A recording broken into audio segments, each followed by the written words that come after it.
Good afternoon. Thank you all for coming. You've heard all these technology things about me, but what I'm going to talk about has got absolutely nothing to do with technology at all. What I am going to do is take you through a journey of how I evolved as a teacher through changing my living space. So the biggest thing that I'm going to be covering is the changes in where I live over time. That's where I live now. That's in Saitama, halfway between Hanno and Chichibu. We live in an eco log house. There's my cute little dogs over there at the bottom of the corner. That was last winter. But I didn't always live there. Back when I used to work at Sophia, we got an inspiration to change our living space, because when I was working at Sophia, oops, hang on. Let's go. That used to be the view from my balcony. I lived in a danchy building exactly like that one, and sure, yeah, on a good day, we could see Mount Fuji on a good day. But there's problems with living in the danchy building, not least of them is every day when I was walking around, I would hit my head on the doors, because most doors in Japanese apartments are 1.8 meters, and I'm north of 1.8 meters. So that was one problem, and we had a little kid, and we had another boy planned, and the neighbours underneath don't like the noises of little boys doing the don-dons as they stomp around. So we wanted to change our living space, and what we did like is we liked being in the countryside, and that's me when I had hair before I became more aerodynamic. And we did like going camping, and we liked spending time next to the rivers, so we thought, why not have a living space where we can do this every day in our daily life? So that gave us the idea to start finding a piece of land. And in Tokyo, land is really expensive. The more we go out to Saitama and Chiba, it's a bit cheaper. So we looked around, and we found a nice piece of land here. So this driveway goes up to the land, and there's a hiking course right next door to the land. Perfect. Mountain biking, hiking right next door. And looking around at the land, there's all these rocks here which we could easily use to make into a rock garden. Check the land out. Most importantly, the land had little kind of wildlife, animals. We've had tanuki come into the garden, things that we wanted our kids to play with. So we thought, yeah, great, that's perfect. How about the neighbourhood? And that's the little town where I live. Very kind of Inaka style, very picturesque. That's what I see when I walk to the train station most mornings. That's how I start my day when we started living there. Lots of little streams. There's a river with fireflies next to it. You can swim there. And if we look very closely, there's my house there. On three sides, no neighbours, surrounded by forest, greenery, etc. So we thought, yeah, let's do it. Let's start to build a house. And the style of house we wanted a log house. Not just because they look nice, but if you get a log house, they last a long time, longer than most other houses, and they're very, very stable in earthquake countries. The logs are horizontal. That means they can't fall down. They've already fallen down. If they're like this, they can fall over. Horizontal logs, they're very strong because they're already horizontal. So that's what we wanted. So we imported logs from British Columbia. We got sustainable forest logs, Douglas Fir, very strong, very hard wood. We went down to the docks to have a look at them. We checked out all the logs. My wife came too, she was fully involved in the process. And you want logs with lots of bark on them because they protect the log in the transit journey. But what we don't want is ones that are slightly curved because they're harder to work with. So I learned quite a bit about working with logs from doing this process. But more importantly, I learned more about myself, about challenging myself, what kind of growth was possible. So when we started to do this, if you're lucky, when you cut the log, sorry about the picture quality, it was a long time ago, it was from a mobile phone, but if you're lucky, the bark comes off really easy, like this. Yay! Unfortunately, most times the bark doesn't come off so easy. Most times, it's as hard as this. And it takes a lot of effort. We have 45 of these logs, and they are 15 meters long, and and the bark is all the way around. So you can imagine how many weekends, how many evenings I spent doing this. It took a long time. My arms were very, very sore, but eventually we got that part done. So then it was time to move on to the next part. We've got the bark stripped off. You gather all the bark, you can put that on the ground. It's nature's weed repellent. You can burn it on fire, stove, whatever. But now it's time to do the planing to get the logs smooth. And we had a lot of friends who came out to give us some help. Most of my friends had never done anything with logs, and they all wanted to try it. That sounds like fun. Can we come for a day? Yes, please. And lots of them came and gave us help. And of course, my wife and I, we were involved in doing this as well. Our family came out to give us some help. So over again, more weekends, we eventually got all of this done. It's time for celebration because, you know, that part is finished. Clean up, Harry Potter, eat your heart out. Lots of sawdust to be cleaned up. And when that was all done, lots of beers for lubrication, lots of champagne for celebration when it was all finally over. And the hard part was essentially finished. This was when it was time we could relax and we could bring in the professionals to do the bits that we couldn't really do so easily ourselves. So this, we got some carpenters from Hokkaido. They were really experienced in doing log work, and they started doing the really difficult saddle notching that enables the logs to overlap. So again, one of the things we learned is about our own limitations, what we can do and what we can't do. And just quickly going through some of these, you can see where they're scooping one half out so that it fits over the top of the other logs. Makes that kind of saddle notching like that, which is very beautiful. And they start drilling holes, cutting the edges, and it's like a big giant Lego kit. They're building the house in place in this yard.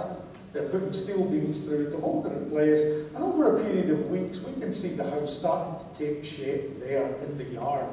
Now at the same time as this was happening, on our actual land, the foundations were being laid there. And just like anything, businesses, education, house building, you need strong foundations. So we had to check the foundation to see how deep we needed to go, and this little guy had a shot of using the machine. He was very happy to. And then it was time to put the concrete out where the house was going to be built in situation, and you can see that work took place again over a number of days, number of weeks, starting to put all that stuff together. And eventually the foundations were finished. You can see the poles coming up, and they go into holes in the logs that hold the logs in place on site. And eventually we did the foundations for some posts towards the garden side of things, and then the house which was being built in the loggers yard gets dismantled, brought on a truck, brought to the land, and we start to build the house in place where we're actually going to live. And here you can start to get a real feel for how the house is starting to look in the area it's going on. You can see it's slowly but surely taking shape. Again, this all took place over a number of months, start to finish. Looking around there, that was the driveway that you saw me and my son walking up at the beginning. Now you can see the house at the top there, starting to take shape. Now, you have to stain the logs to protect them from the UV rays. So once we've done a last bit of smoothing, we decided we wanted the outside of the logs to be as dark as possible. That helps the logs have the longest lifespan, protecting them from UV rays. But we wanted it to be light in the inside to emphasize the natural light and make the rooms seem a little bit bigger. So it took lots of coats of walnut on the outside and clear on the inside. And again, slowly but surely, you can see the house starting to look like a house, taking shape here. The Japan Times actually came out and did a story on us. That was one of my photos that they wanted to use in their story. And again, over a period of time, we can actually see the house is starting to look more like a house. It's starting to look like the right colour. That's the front of the house. Starting to get an idea of what it's like. A few more. That was the first stage, the first iteration. And we'd almost finished all the staining, so it was time for celebrating there. And then we could move on to doing the inside, the parts that we are going to be living in like a daily basis. So the first thing is to get lots of insulation. This is the mountains, it's cold in winter, we don't want to be freezing in the house, so lots of insulation there. Then wood paneling, we've got all the wires hidden behind all the roads, so there's nothing unsightly, cables going anywhere. We made a little loft for the children to play in. Open bathroom, that's all glass. So I can be lying in the bath, my floating sake jug, looking out the window, seeing the forest and the trees. All very relaxing, very good for creativity. And no danger of banging my head. Look at the height of those doors. No problems whatsoever. So we also started work in the dining area. This was going to be the dining kitchen. We worked on making the kitchen counters, and we imported a huge big log stove. So on one half of this is the firebox, the other half is the oven. It can take a full turkey or it can take 6 pizzas. We've got the space on the top for holding pots. Very old, rustic style, matches the rest of the house, not too far. You can see here, very rustic, but also high-tech. That's my working space. Both of these monitors can go up, they can turn around, they can go flat, a keyboard can be moved up. I get so much work done there because everything is designed exactly the way I want it, to my specification, to my height, my head size. I get so much work done there, more than I do in any office I've ever worked in, and that's because of the space where I'm living and the way I've customized it. So that part of the house then was finished. Final work. We wanted to do a couple of more things. We made this sunken living room with 3 sides, it's windows that looks out into the forest. And there's my wife and my kids and my dogs, and you can see the garden and the forest behind them. That's in that sunken room. And that's what it looks like in winter, covered in snow. And all those glass windows and the skylights, that faces south, so it gets lots of passive solar, natural light. But also what we did, after 3/11, when all the power cuts were taking place in Japan, we decided to add a lot of solar panels as well, to put some electricity back into the grid. So that's kind of the stage where we're at now with the living space of the house. There's also a garden as well. So we decided to put a fence around the garden, and the kids wanted to be involved in the staining, and I think my little one got more paint on his legs than he did on the fence. We also got a grass cutter. That's Rosie. She lives in our garden too. And in the garden, we've started to build a wood deck. Eventually that's going to become like a kind of greenhouse, growing tomatoes, things like that there.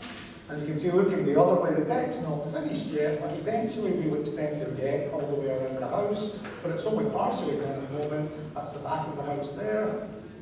That's outside our front door. Eventually this will all be decked and will be a clear roof, so even on a rainy day we can be outside doing barbecues, and that'll also be our greenhouse as well. And if we look the other way, you can see the nearest neighbours.